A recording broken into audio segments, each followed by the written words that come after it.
Eu tenho a impressão, Marcos, que vigora ainda na mentalidade da maioria dos políticos aquela ideia que vem da CEPAL, da Comissão Econômica para a América Latina, né, do pensamento do Celso Furtado, de que a razão do subdesenvolvimento é que nós dependemos dos países desenvolvidos. E aí o remédio é justamente substituir as importações. Né? Um pensamento que vai contra essa ideia de que o comércio exterior é fonte de riqueza. Né? Você veja, Roberto, é curioso, né? Porque se você pegar todos os milagres econômicos do final da Segunda Guerra até agora, né? Onde teve milagre econômico, digamos assim, de 1945 para cá? Você teve na Alemanha, pós-45, Ludwig Erhard e tudo isso. Você teve o Japão, pós-45. Você teve um milagre econômico na Coreia do Sul, em Hong Kong, ainda durante o período dos britânicos. Singapura, né? Lee Kuan Yew, talvez um dos grandes estadistas do século XX. Você teve um milagre econômico na Espanha, a partir de 1982. Um milagre econômico fascinante em Israel, desde 1985. Um milagre econômico na China, desde 1978. Então, mais ou menos, esses são os grandes milagres econômicos do mundo nessas últimas décadas. Então, veja, alguns desses países são asiáticos. Alguns desses países são ocidentais. Alguns desses países têm governo fechado. Outros são sociedades abertas. Então, eles são países muito diferentes. Agora, eles têm uma coisa fundamental, em comum, e que me parece fundamental. Todos eles utilizaram uma economia aberta, o comércio exterior, como trampolim essencial para a criação da sua prosperidade.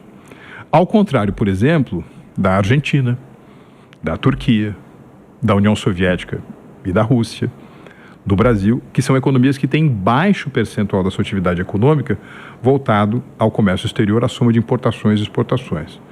Você sabe que eu fiz parte da equipe econômica do ministro Paulo Guedes. Eu era o sujeito responsável pela área internacional, pela área de comércio exterior.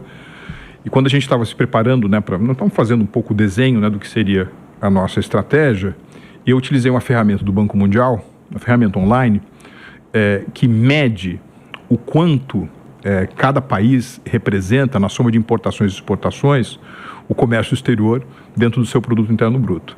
E eu olhei especificamente importações, né, num determinado momento, porque se você tem uma economia que importa muito pouco, é um sinal de que a sua economia é muito fechada. E, ao final de 2018, apenas 3 países no mundo tinham um quociente de importação menor do que o Brasil: Cuba, Sudão e o Turcomenistão. Aliás, de vez em quando eu fico até pensando, já imaginou você ter uma manifestação pública pelo fechamento da economia brasileira, protecionismo? Você pode falar Cuba, Sudão, Turcomenistão. Ou seja, não é exemplo para ninguém.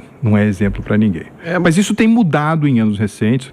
Durante esse nosso período de 4 anos, aumentou muito a fatia do PIB que é oriunda do comércio exterior. E acho que essa é uma lição muito boa, e o cenário está favorável para o Brasil. Porque esse mundo que tem muita fome, que precisa de muita energia, que precisa de diversificação, é um cenário que nos é favorável. Eu acho que isso é uma barreira, pelo menos na minha geração, uma barreira cultural, uma barreira intelectual, porque nós aprendemos que importar era ruim. O bom é substituir as importações. Então, o que vai contra a ideia do comércio como fonte de enriquecimento, que já está na riqueza das nações, né? O livro do Adam Smith. Você falou de Argentina. Eu queria te perguntar, qual é o impacto, na sua visão, da eleição do Milei? Existe a chance do Milei criar um novo modelo de estadista latino-americano ao qual os outros países vão aspirar? Roberto, muito do que nesse nosso período de 2019 e 2022 a gente conseguiu avançar, e particularmente nos primeiros 2 anos, né, que a gente conseguiu deslanchar com coisas que estavam paradas há décadas, por exemplo, acordo do Mercosul-União Europeia, acordo do Mercosul-EFTA, etc. Depois acabou entrando areia de novo.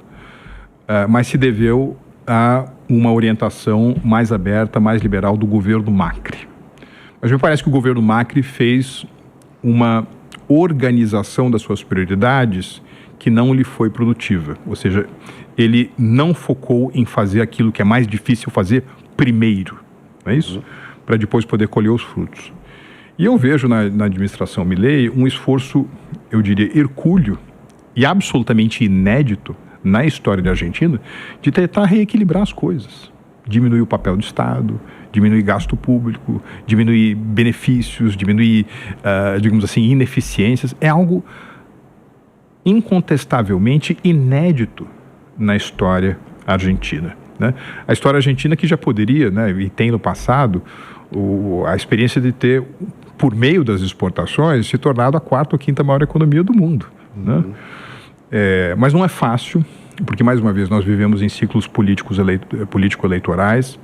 Você tem um período de dor, né, nesses ajustes, que necessariamente precede um maior período de bonança.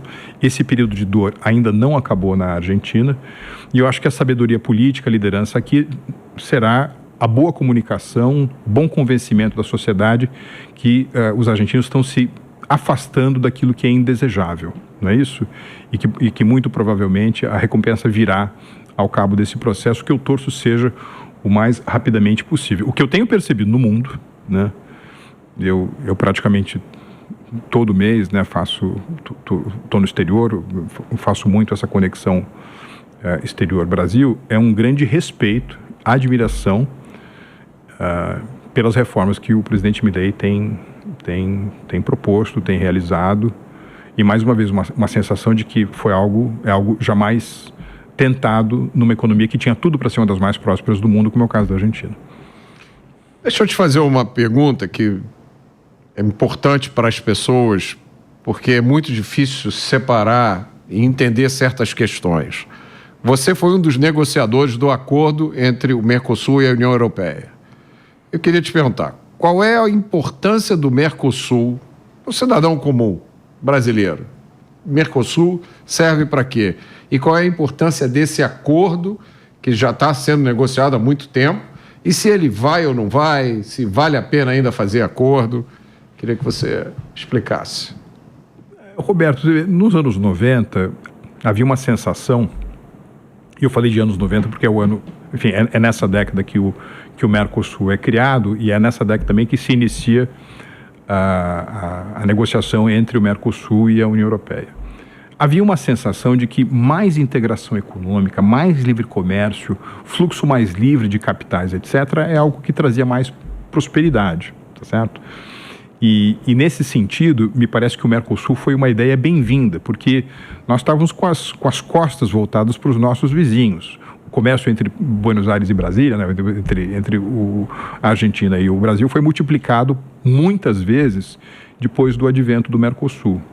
Mas em vez do Mercosul ter caminhado numa linha mais liberalizante, de mais abertura, de mais inserção competitiva na economia mundial, o Mercosul acabou se transformando numa espécie de bolha protecionista, né, aplicando esses princípios de substituição de importações a vários setores da economia, tendo um monte de exceções à chamada tarifa externa comum, o que levou a um atraso, a um esclerosamento, né, do Mercosul. E uma maneira de chacoalhar a poeira, né, e colocar o negócio para funcionar era ter tirado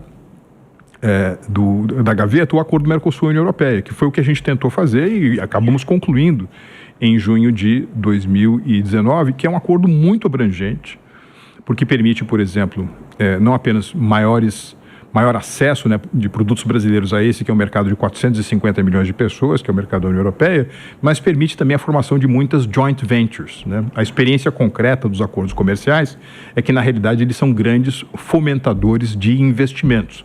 O Brasil precisa de muito investimento estrangeiro direto, não apenas por conta da nossa baixa taxa de poupança interna, nossa baixa taxa de investimento, mas também porque o Brasil precisa de ter acesso à tecnologia, às melhores práticas administrativas e tudo mais. É isso que a gente tentou fazer. Tudo isso afeta o cidadão comum, né? Porque comércio exterior mais livre significa produtos melhores, produtos mais baratos, mais renda exportadora, de modo que você fica menos também, digamos assim, suscetível, né, a desequilíbrios macroeconômicos.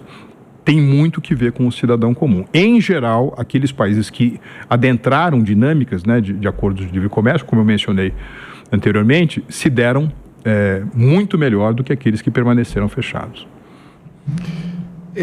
Você passa uma boa parte do seu tempo hoje no Reino Unido, não é isso? enfim, tive a felicidade de ser convidado para ser acadêmico visitante da Universidade de Oxford e vou com bastante regularidade. Eu queria te perguntar, então, o que foi que aconteceu nessas eleições no Reino Unido? O que houve com os conservadores na terra de Margaret Thatcher, na terra de Winston Churchill, a terra que praticamente inventou o liberalismo? O que houve? O que aconteceu, Marcos? Não é a primeira vez, né, que você tem uma recaída dessa digamos assim, na pátria, né, do liberalismo econômico e político. Eu acho que é uma combinação de 3 fatores, né? Um ciclo já praticamente de 14 anos do Partido Conservador, a ideia de que uma certa ressaca do Brexit, muita gente achando que o Brexit não foi um bom negócio, ou então foi mal negociado. Então, se você vem com uma plataforma como o do atual primeiro-ministro, do novo primeiro-ministro, de rever aquilo que o Boris Johnson negociou ali atrás, isso é bem visto pela população. E tem um outro fenômeno que o economista indiano Ruchir Sharma chama de anti-incumbência, que é uma espécie de sentimento generalizado contrário àqueles que estão exercendo o mandato eletivo, né, que, portanto, convidam na hora de trocar. a trocar, que eu acho que foi muito forte no caso britânico.